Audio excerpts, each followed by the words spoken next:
Je viens de présider effectivement l'atelier consacré à la validation du rapport portant sur l'évaluation des impacts sur l'emploi dans le cadre du projet de réhabilitation de la route Sénoba-Ziguinchor-Umpac, la RN4. Et de façon globale, nous nous réjouissons déjà de cette initiative portée par la Direction régionale sud de Réseroute en relation avec le bureau régional de l'OIT, Organisation internationale du travail. Et effectivement, c'est une initiative qui permet à l'État d'avoir des données exactes concernant le nombre d'emplois générés par ces projets publics. Et dans ce cadre précis, nous avons pu avoir des données bien claires et qui portent déjà sur plus de 8800 en tout cas emplois générés au niveau des régions de Sédhiou et de Ziguinchor.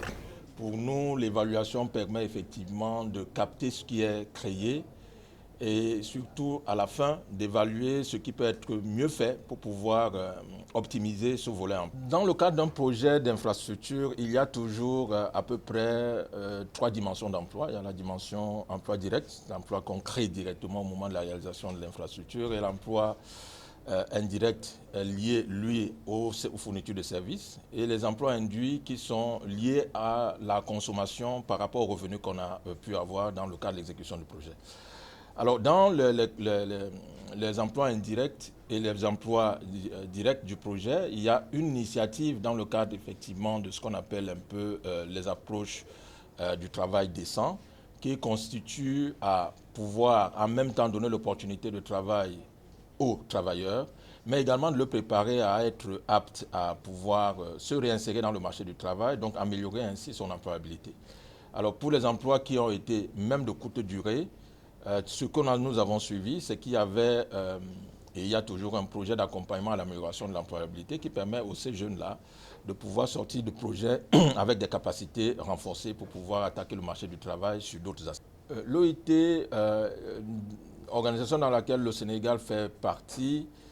notre initiative à travers cette évaluation sur le projet de la route permet au gouvernement, qui a mis l'emploi des jeunes au premier rang de ses préoccupations, il permet au gouvernement d'optimiser la création d'emplois à travers chaque palier et chaque investissement qu'il va initier. Alors, l'objectif ici, c'est non seulement de communiquer avec des chiffres qui sont méthodiquement calculés, mais également de permettre au gouvernement, à travers ces initiatives infrastructurelles, de regarder d'autres secteurs d'activité pour pouvoir mieux appréhender la question de l'emploi, tant au niveau de la préparation du projet, son suivi, que de son évaluation.